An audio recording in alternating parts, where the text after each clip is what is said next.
Hi guys! So recently there was a really great sale going on at Better World Books and I got some books, but in order to fit them on my shelves, I had to do a little bit of rearranging. I actually stacked up all my books by size all over my floor and then put them back on the shelf according to size so that I could use every bit of square inch possible. So I thought that since they're arranged differently, and it's been over a year since I did my first bookshelf tour, I might as well do another one. And this one will kind of be like the super deluxe edition, and I'll briefly say whether I've read each book and if I liked it for every book on my shelf. So this video is part 1 because I actually had over 2 hours of footage after filming, and I was able to edit it down quite a lot, but it's still a lot of footage. And I filmed the tour part of this video a few weeks ago, so I'll put a little caption if I have read something that I say I haven't. And if you see something that I say I haven't read yet, and you think I need to read it like right now, let me know, and maybe I'll add it to my to read next list. So with that, let's get into it. So here is the top bookshelf. It's still pretty much all of my YA books. And luckily I was able to keep most of the series together. So if we start on the very left, you can see here that I have some Harry Potter ephemera, this sticker book which I got with my time turner, and these Spectre specs which I just printed off online and then colored in these holes. So at the top here we have The Ocean at the End of the Lane by Neil Gaiman, and there is the cover. And then right below that we have Stardust by Neil Gaiman. I absolutely love this cover. And then underneath that are the 2 Wildwood books that are released so far. This is the first one, and then this is the sequel, Under Wildwood. So there is Wildwood and Under Wildwood. As you can see, the illustrations are absolutely gorgeous, and they are in the inside as well. We have Fantastic Beasts and Where to Find Them by Newt Scamander, which is really Joe Rowling. And then along those lines, I have Quidditch Through the Ages by Kenilworthy Wisp, also J.K. Rowling. And of course, The Tales of Beetle the Bard by J.K. Rowling. And then below those, we have some Maureen Johnson and John Green books. Here is The Last Little Blue Envelope, which is the second of 2 books. I have read 13 Little Blue Envelopes, but I don't own it. And both books I really enjoyed. And then below that we have her Shades of London series, book number 1, The Name of the Star, and book number 2, The Madness Underneath. And then here we have Will Grayson by John Green and David Levithan. And lastly, The Fault in Our Stars by John Green, which as you can see is a signed copy. And if you're curious, I have read all of the books in this stack, and I can highly recommend all of them. So now if we move to the middle 2 stacks, you'll see that here on the bottom I have my Hermione Granger wand. So right next to these extra Harry Potter books, I have the actual Harry Potter books. And you can see that they're in order from 1 to 7.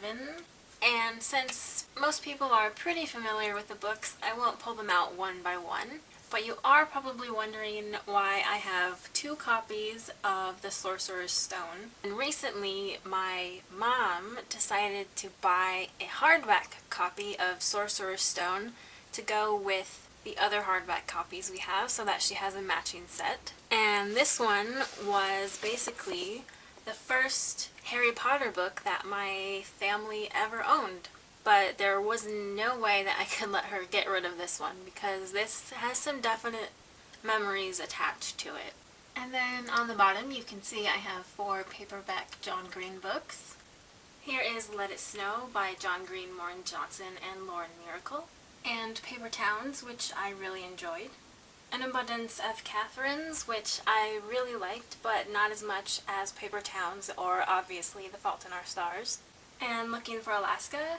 And you can see that it's the edition without the candle on it, which I'm really excited about. This was the first John Green book that I ever read, and I didn't like it as much as everyone else, but I definitely want to reread it and give it another shot. And then on this side, The Hunger Games by Suzanne Collins.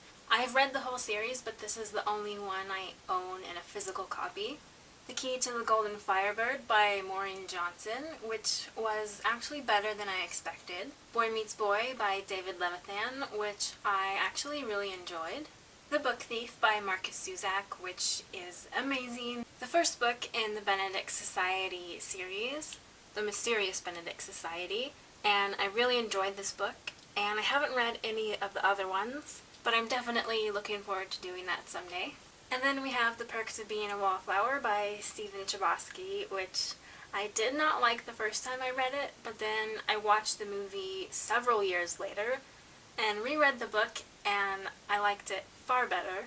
And then you can see I have 4 books in the series of Unfortunate Events, and I have number 1, 2, and 3, and I read number 1, and then I also have the 10th book, which I got at a library sale, and it was the only one in the series there, so I just have 1, 2, 3, and 10. And then below that you can see I have Twilight and New Moon. And then next to that you can see I have the hardback editions of Eclipse and Breaking Dawn. And I've only read each book probably once, and I did really enjoy them, but I haven't read them for a few years. And then above those I have the first 2 books in the Castor Chronicles. Number 1, Beautiful Creatures, which I absolutely loved. It was just really fun to read. And number 2, Beautiful Darkness, which I haven't read yet, but I think I'm going to soon. One of my friends says this is her favorite one in the series. And above that is The Invention of Hugo Cabret, which I absolutely enjoyed. It's one of my favorite books now. And I'm definitely looking forward to getting into the rest of Brian Selznick's works. And then we have my hardback copy of Miss Peregrine's Home for Peculiar Children, which I actually just read, and it was pretty good. And normally on this shelf I also have my Rubik's Cube. And here is the second shelf, right below the YA shelf. And this is still pretty much my classics collection. Here is my Time Turner from the Harry Potter series. And there is my cube from the Doctor Who episode The Power of Three, I think it's called. And my family also goes geocaching, so here I have a couple medals, which basically just mean I've found 100 and then 250 caches. And I also have this Harry Potter chocolate frog trading card of Pomona Sprout. Here is Joan Didion's Year of Magical Thinking, which I have not read. And then I have the Canterbury Classics Word Cloud edition of 20,000 Leagues Under the Sea by Jules Verne. And here are the end papers, which I think are really cool.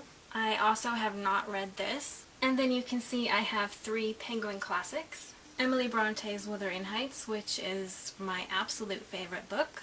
And here I have a bind-up of Lady Susan, The Watsons, and Sanditon by Jane Austen. And I can't remember which ones of these I have read. Maybe just Lady Susan, and I will definitely be reading Sanditon after the Sanditon web series is over. And then here's Madame Bovary by Gustave Flaubert, and I have not read this. And then here's a bind-up of The Sound and the Fury and As I Lay Dying by William Faulkner. I've read most of the first one, but I think I just was really confused, so I stopped reading it. But that was several years ago, so I'm still planning to read these. Letters to a Young Poet by Rainer Maria Rilke. Selected Poems by Federico Garcia Lorca. The Selected Poems of Alfred Lord Tennyson. A Little Princess by Frances Hodgson Burnett.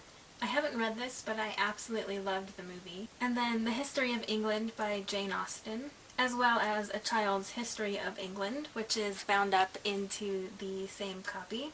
And I think I read most of Jane Austen's, but I haven't read the other one. And then, as you can see, I've snuck these 2 little books in here. Jane Austen's Little Advice Book, which I have read, and the Everyman's Library Pocket Poets edition of some poems by Emily Bronte. I should add that any of the poem books that I have are because I took a poetry seminar in college, and instead of having a textbook, just had to buy a certain amount of poetry books. So I haven't necessarily read all of them, but this one I have read and loved it. And then if we move to the bottom left corner, Here's Alice's Adventures in Wonderland and Other Stories by Lewis Carroll. This is one of the Barnes & Noble leather-bound classics. And 7 Novels by Jane Austen.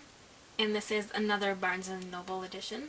I have read all of these books. The Brontes by Juliet Barker. This is basically just all about the 3 Bronte sisters, and I'm sure their brother as well. There is a new version of this with more information, and I own the Kindle edition of that. I have not read this. It's quite a large book to tackle, so it may be a while. And then this is a 1980s edition of Vanity Fair by William Makepeace Thackeray. I have not read this. And then if we move into the middle stack, here is Beloved by Toni Morrison. I have not yet read this. The Great Gatsby by F. Scott Fitzgerald, and I have read this a couple times. Volume 1 of Remembrance of Things Past by Marcel Proust. I have not read this. Pride and Prejudice and Zombies by Seth Grahame-Smith. I have read this and I thought it was really entertaining. A Tree Grows in Brooklyn by Betty Smith. I haven't read this either, and unfortunately that's the case with a lot of the books from here on out. Mrs. Dalloway by Virginia Woolf, and this is the only book of hers that I've read so far, and I had mixed feelings about it. I'll definitely have to return to it in the future and spend some more time with it. Final Harvest, Emily Dickinson's poems, and I haven't read very many of these, but I have read a few of her poems. And this nondescript book is actually the 100 Best Poems of All Time. And this is a copy that my mom found for me, so I don't know if it originally had a dust jacket or anything. But I have read all of these, and it's a really great selection. I've seen My Kitchen Sink by Ken Nesbitt. And this is actually a signed edition because he came to my elementary school. And this is the first copy of Wuthering Heights I ever owned. I bought it at Walmart. And the Penguin Classics edition I bought later during college so that I could have more of the back material and analyzation and everything like that. The Hobbit by J.R.R. Tolkien. I have read this, but it was a library copy, so I haven't actually read this specific copy, but I'm really glad to have it because I just absolutely love the artwork. The Bell Jar by Sylvia Plath, which was in a recent haul of mine. I have not yet read this, but hopefully I will within the year maybe. Lost in Austen by Emma Campbell Webster, Create Your Own Jane Austen Adventure. I have read this and I thought it was really fun. I'm not sure if it's the one that the movie is based off of, but I have seen that as well. And now if we move to the bottom of the middle stack, here is Villette by Charlotte Bronte, and I haven't read this one, but I have read a few other of her books. And Selected Poems of Pablo Neruda, and I have actually read this whole book because I was inspired to after I read Anna and the French Kiss. There were some poems in the beginning that I really liked, but other than that, not many. And the one that was in Anna and the French Kiss wasn't even in this book, so oh well. And here's the Poetic Edda, the mythological poems of Old Norse legend. And I read a little bit of the beginning of this, but I didn't get all the way through. The Collected Poems of Sylvia Plath. This one I actually did not buy for my seminar class. I bought it a couple years afterwards. And then Mr. Darcy Takes a Wife, which I haven't yet read, but I do want to in the next couple months, since I just finished reading Pride and Prejudice for the second time. And here is Falling Up, Poems and Drawings by Shel Silverstein, and this is just a book that I've had since a little kid. Always fun to return to. The Secret Garden by Frances Hodgson Burnett, and I have read this one, and I thought it was pretty good. I'm sure I will be replacing this edition at some point because I really do not like this cover. And that is the end of that stack. And if we move over to the next stack, here is To Kill a Mockingbird, which I read in high school and need to read again because I didn't like it as much as some people. The Juvenilia of Jane Austen and Charlotte Bronte. I haven't really read any of this, but I definitely will someday. If you don't know, basically Juvenilia is their works that they wrote as children or teens before their official novels came out. And then here is The Bridal Wreath by Sigrid Unset, and this is the first in a series of 3. Basically, it's Kristen Lavransdatter, if you've heard of that. This is a 1923 edition. And this is the second book, The Cross. This is a 1927 edition. And I haven't read either of these books, but definitely want to at some point. I also tried to look for a matching edition of the third book, but I couldn't find any, so I'll just have to keep looking. And then here is Ernest Hemingway's A Farewell to Arms. I haven't read this either. And The Brothers Karamazov by Fyodor Dostoevsky. I have not read this book, but I have read Crime and Punishment. And then here is my enriched classic edition of Pride and Prejudice. This is the first copy that I ever owned, and I bought it for high school. Moby Dick by Herman Melville, and I have not read this one, but definitely want to. And here is Leaves of Grass by Walt Whitman, another one that I bought for my poetry seminar. And I haven't read all of it, but I did read Song of Myself, mostly because it was heavily featured in Paper Towns by John Green. And here's The Fountainhead by Ayn Rand. I think I just found this at a yard sale or a thrift store and decided to get it because it's just one of those books that I had heard of but didn't know much about. And I actually really liked it. It's the only one that I've read by Ayn Rand. So eventually I'll read some more. And then if we move to the bottom, A Very Long Engagement by Sebastian Japrousseau, I'm guessing. And I haven't read this, but I'm looking forward to it because I absolutely loved the movie. Catcher in the Rye by J.D. Salinger. I read this for high school and I thought it was pretty good. I haven't read it since then and definitely want to reread it soon. Slaughterhouse-Five by Kurt Vonnegut. I haven't read this or any of his other works, but definitely want to. Robert Frost's poems. Obviously an essential when building a collection of poetry. Jane Eyre by Charlotte Bronte. Another one that I read in high school and really enjoyed. Frankenstein by Mary Shelley. I also read this for high school and thought it was really good. Crime and Punishment by Fyodor Dostoevsky. As I said, I read this in high school and it was really excellent. I'll definitely have to read it again. And here we have the histories and poems of Shakespeare and the tragedies of Shakespeare. These were found at a yard sale and I couldn't find one of the comedies, but I'm pretty sure they're online and pretty cheap, so I'll have to get that one. And then on the very end is The Adventures of Sherlock Holmes by Sir Arthur Conan Doyle. I do have some others from the Sherlock books, but they're a different size, so they're in a different shelf. I haven't yet read any of these, but definitely will at some point. And then if we move to the end here, this is Ralph Raymond's Heir. It's a very old book by Horatio Alger Jr. It was at a yard sale that my mom went to and she thought it had a cool cover, so she picked it up for me. And then this is another book from that same yard sale, Craig Kennedy Listens In by Arthur B. Reeve. And I'm pretty sure this is just detective stories. And then this is my 1879 edition of American Poems with poems from Longfellow, Whittier, Bryant, Holmes, Lowell, and Emerson. And then my vintage edition of The House at Pooh Corner, which was in my recent video. Along with this edition of Great Expectations by Charles Dickens. And then my junior deluxe edition of Swiss Family Robinson, which I haven't read yet. I also haven't read Ralph Raymond's Heir or Craig Kennedy Listens In, or The House at Pooh Corner. And then these two books on the very end are some very oversized art books that I've had for a long time. And this is the only shelf that they would fit in, so that's why they're there and why this whole shelf is so tall. This is one on Georgia O'Keeffe and this is on Gustav Klimt. And that is the end of the second bookshelf. Alright, so if you want to continue the bookshelf tour, just click anywhere on the screen. Unless I haven't uploaded the video yet, in which case I hopefully will in the next few days. Thanks!